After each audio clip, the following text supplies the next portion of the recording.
Here is how you can get more subscribers on Snapchat public profile. Hello everyone, welcome back to App Tutorial.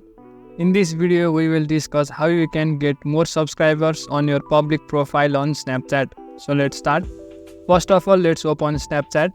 As you open Snapchat and go to your profile, the first thing that you can do is regularly upload stories and make sure everyone can view your stories. For that, tap on the three dots on the right side of your story. Now go to story settings and make it to everyone. As you do that, people who are not your friends will also be able to see your story, and it is likely that they will subscribe to your profile based on your content. Another thing that you can do is add as many people as you can in your friends list.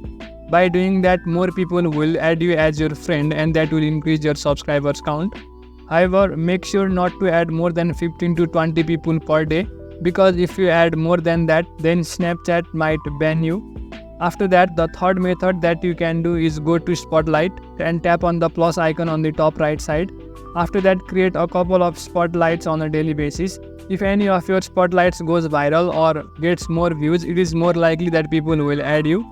So in these couple of steps, you can get more subscribers on your public profile on Snapchat. That's it for the video. Make sure to leave a like if you found this helpful and subscribe to the channel for further videos.